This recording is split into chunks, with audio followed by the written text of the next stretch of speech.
అంటే వైష్ణవి జనరల్‌గా తెలుగు అమ్మాయి అనంగానే బేసిక్‌గా ఆఫర్స్ గురించి మొన్న ఎస్‌కేఎన్ గారు ఒకటి మాట్లాడడం జరిగింది. సో, అది మీ దాకా ఏమన్నా వచ్చిందా? మీ గురించి అని చాలామంది అనుకున్నారు.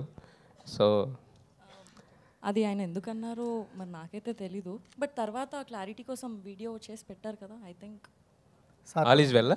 యాహ్! సిద్ధు గారు అంటే సార్ టెంప్లెట్ బ్రేకింగ్ క్యారెక్టరైజేషన్స్ కానీ టెంప్లెట్ బ్రేకింగ్ రైటింగ్ కానీ మీ సినిమాల్లో చూస్తుంటా అంటే మీ యూఎస్బీ అదే ఫస్ట్ నుంచి మిమ్మల్ని బాగా ఇష్టపడటానికి కారణం అదే. ఈ విషయానికి జాక్ విషయానికి వచ్చేసరికల్లా టెంప్లెట్ బ్రేకింగ్ ఏం జరిగింది? ఏం జరగలేదండి. టెంప్లెట్లోనే ఉంటుందా? టెంప్లెట్లో ఉంటుంది సినిమా, కానీ it is that film that every one can watch. మీరు ఎలా అట్రాక్ట్ అయ్యారు? అంటే మీకు యూజువల్గా ఉండే స్టోరీస్ కంటే కొంచెం ఆ క్యారెక్టరైజేషన్ అండి నాకు అదే చాలా ఇంట్రెస్టింగ్ అనిపించింది. అంటే ఒక పని చేయడం ఇంపార్టెంట్, కానీ ఆ పని ఎలా చేయడం అనేది కూడా చాలా ఇంపార్టెంట్. ఎందుకంటే మనకు ఒక పద్ధతి ఉంటుంది, మనకి ఇన్స్టింక్ట్ ఒకటి చెప్తూ ఉంటుంది, ఓకే ఇది ఇలా చేయాలి, ఇది ఇలా చేస్తే వర్కౌట్ అవుతుందని. బట్ ప్రపంచం అంతా అది అలాగా ఇలా చేయాలని చెప్తూ ఉంటారు. సో ఆ క్యారెక్టరైజేషన్ చాలా ఇంపార్టెంట్. మీకు చేంజ్ ఓవర్ ఎంత చేంజ్ ఓవర్గా ఉంటుంది క్యారెక్టర్? యాక్చువల్లీ నాకు చేంజ్ ఓవర్ కన్నా కూడా నాకు రెస్పాన్సిబిలిటీ తక్కువ ఉంది సార్ ఈ సినిమాలో. ఎందుకంటే భాస్కర్ గారు రైటింగ్ అండ్ ఆయన story is the major highlight of the film. నేను ఒక క్యారెక్టర్ని ఈ సినిమాలో. టిల్లుకున్నంత రెస్పాన్సిబిలిటీ నాకు లేదు. ఎందుకంటే టిల్లు ఏంటంటే ఏముండదు, వాడి నుంచి నవ్విస్తాడు చూడండి అన్నట్టు ఉంటుంది. సో అది నాకు చాలా స్ట్రెస్. 1 hour 45 minutes నేను నవ్వించాలనే స్ట్రెస్ నాకు ఉండింది. బట్ ఈ సినిమాకి అలా కాదండి, ఎంటర్టైన్ చేస్తూనే ఉంటాను, but at the same time there is a very big story that is happening. Vaishnavi గారు మీ క్యారెక్టర్ ఎంత రెస్పాన్సిబుల్, అంటే ఎంత స్టోరీని ముందుకు తీసుకెళ్ళడానికి మీ క్యారెక్టర్ ఎంతవరకు పొటెన్షియల్ క్యారెక్టర్ అనుకోవచ్చు? నేను actually 2 roles. Yeah double role play చేస్తున్నాను. అలా అవ్వడానికి ఒక కారణం ఉంటుంది. అంటే 2 రోల్స్ ప్లే చేయడానికి ఒక మెయిన్ రీజన్స్ ఉంటుంది.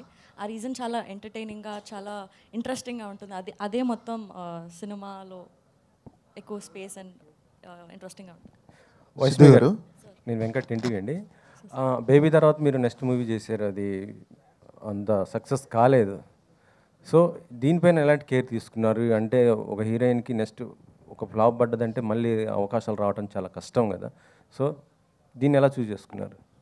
సార్ అంటే సినిమా సక్సెస్ కాకపోవడం అది అంటే నేను అంత ఆలోచించే మెచ్యూరిటీ అంటే ఎక్స్పీరియన్స్ లేదు సార్ ఇంకా నాకు. బేబీలో నేను క్యారెక్టర్ వరకు చూశాను, ఆ సెకండ్ సినిమాలో కూడా క్యారెక్టర్ వరకు చూశాను. అది నాకు చాలా ఇంట్రెస్టింగ్గా, చాలా స్కోప్ ఉన్నట్టుగా అనిపించింది. ఇందులో కూడా నేను అదే చూశాను, నా క్యారెక్టర్ చాలా ఇంట్రెస్టింగ్గా, చాలా స్కోప్ ఉంది అండ్ పర్ఫామ్ చేయడానికి నాకు చాలా ఎక్సైటింగ్ అనిపించింది. సో నేను మోస్ట్లీ క్యారెక్టర్ పైనే నేను సెట్ అవుతానా, నన్ను నేను చూసుకోగలుగుతానా అండ్ నేను బాగా చేయగలుగుతాను అన్న దానిపైన ఫోకస్ సార్. బేబీ ప్రొడక్షన్స్లోనే మళ్ళీ మీకు ఆనంద్ గారికి సినిమా అన్నారు, కానీ మళ్ళీ ఇంతవరకు ఏం అప్డేట్ లేదు, ఏంటి? అది అన్ఫార్చునేట్లీ అది ముందుకు వెళ్ళలేదు సార్. బట్ మేబీ ఫ్యూచర్లో ఇంకా ఏదైనా వస్తే I'm looking forward to do. I've always had a great experience working with them.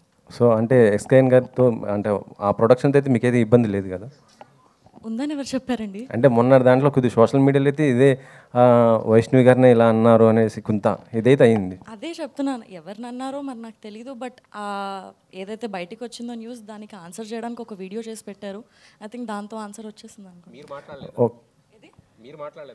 ఆయన నన్నేం అనలేదు కదండి. సిద్ధు గారు, అది సార్ సిద్ధు గారు